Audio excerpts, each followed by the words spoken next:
I thought I'd just do a quick video the steps and the cost of buying a place. I recently was going to be purchasing a place but didn't really understand all the steps and the financial little things that happen along the way. So I didn't end up getting the place, but this is kind of just my own personal viewpoint and the steps that I went through. You should really talk to a real estate agent or a broker just to make sure you get the whole scope of it. But just as a disclaimer, I'm not one of them. This is just what happened when I went through it and all the fees that were involved. So the first step is you need a down payment. So right now, you can do it for 5%.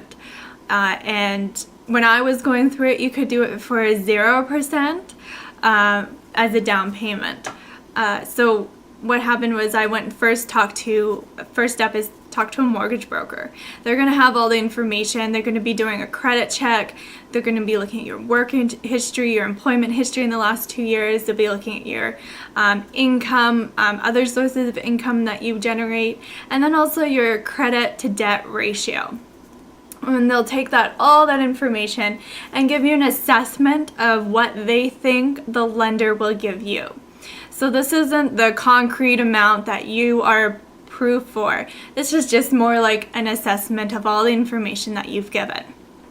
So you should also try to find the best mortgage broker and also the best realtor. Your mortgage broker is paid by the lender, so you're not paying out of pocket for your mortgage broker.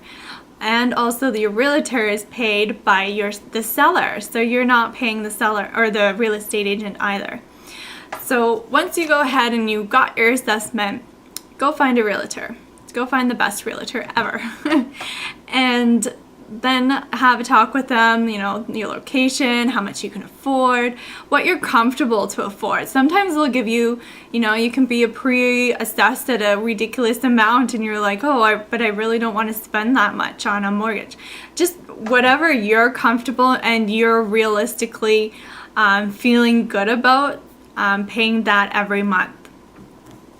So, so your realtor goes and finds you some great places, you go look at them, you bring your parents, you bring your friends, you make an offer.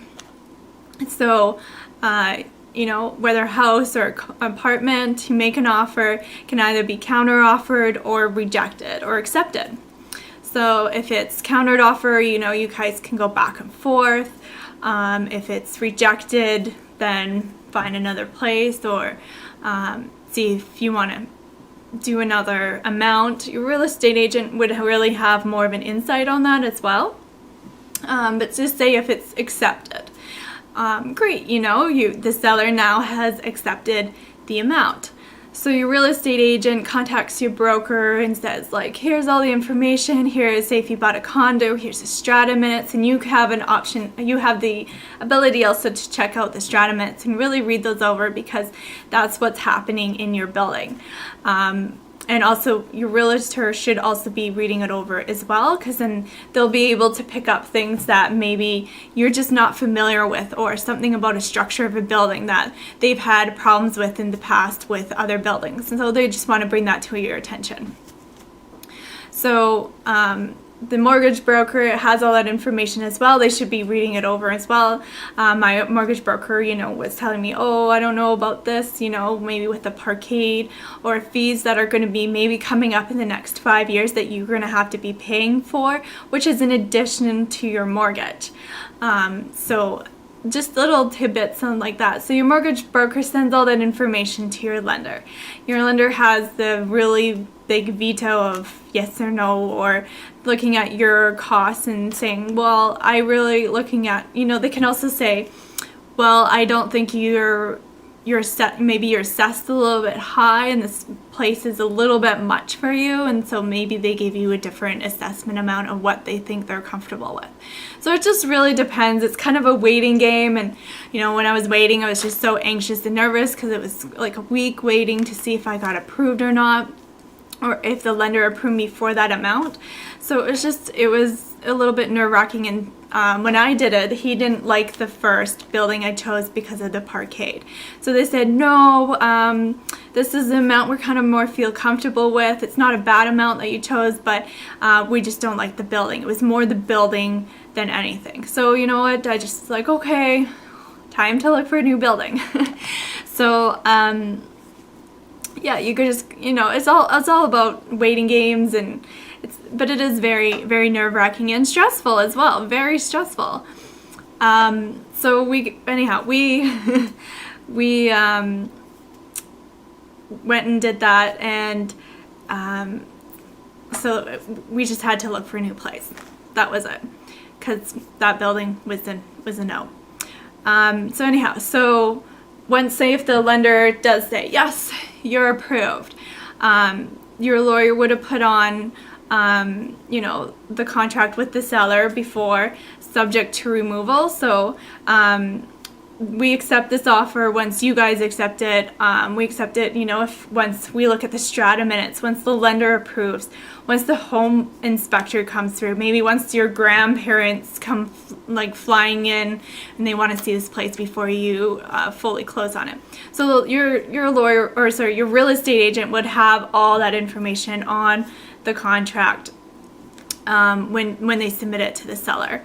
So that's going to be your first cost is when you get approved by the lender. Your first cost is going to be, I need a home inspection, and that's a pretty big deal. You can go without one if you want to, but the home inspector might find something that, the strata didn't put in the minutes, or something that, they think that's going to be a big deal later on. So, home inspectors run between $400 to $500. Really depending on, again, where you live.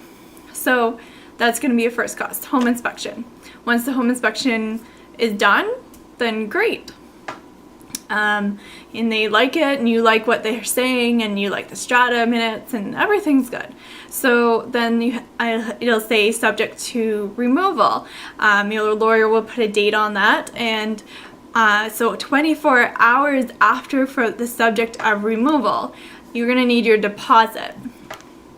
Now, usually you can take, if you're doing the 5% down or even more, you can take a portion of that and putting it toward your deposit. And that's totally fine. When I was doing it for 0% down, I still needed a deposit, and I didn't really realize that fully. So the deposit can be put toward your down payment, but because I was doing 0% down, I was like, oh, well, why do I need deposit?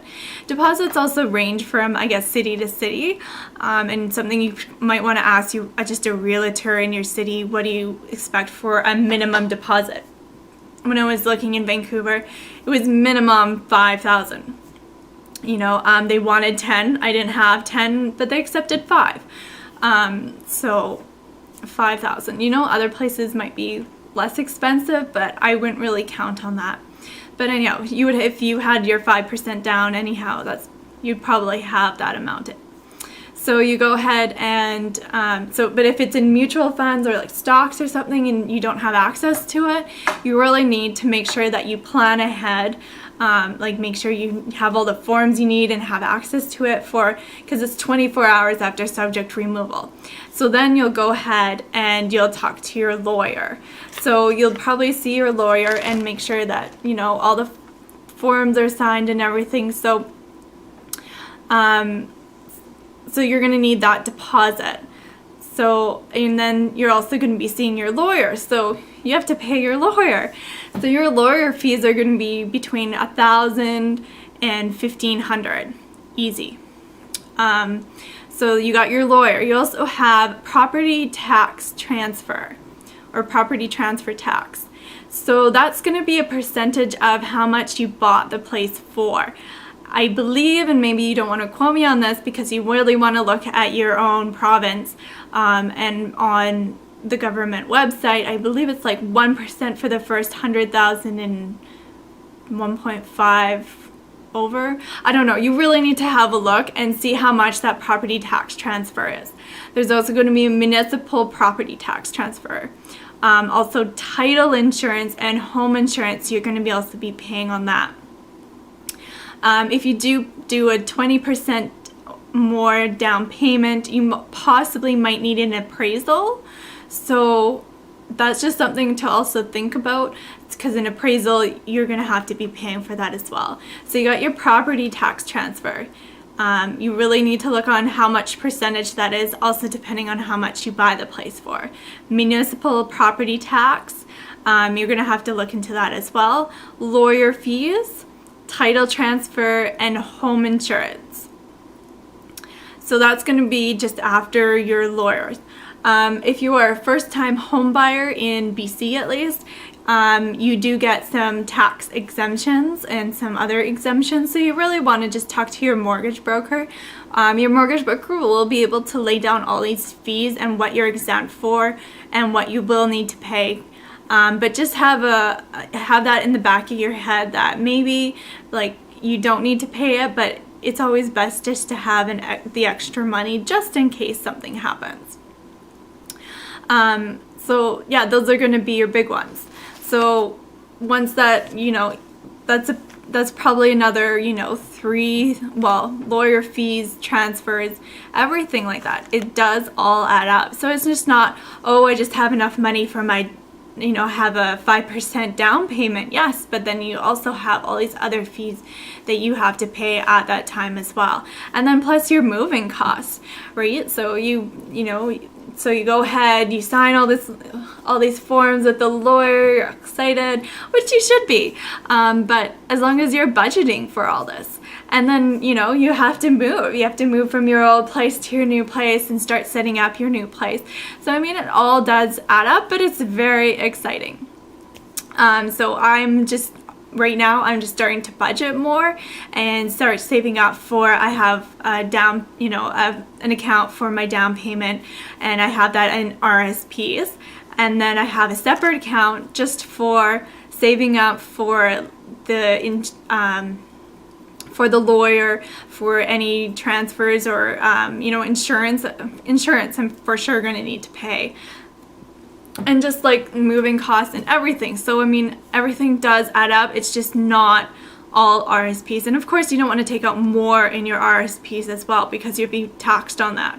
Where if you just take it out for home, for your deposit, your down payment, you're not going to be. You're going to be paying that over, I believe, 15 years. But really, you should be talking with a mortgage broker and a realtor. Just talk with them, see where you're at, what you can afford, and have some sort of goal and some sort of plan. Otherwise, you don't want to get into this game way too late when it's going to take you forever to pay it off. So I hope this helped, and it's a lot of information, but it's quite interesting, I find. And thanks for watching. Thanks.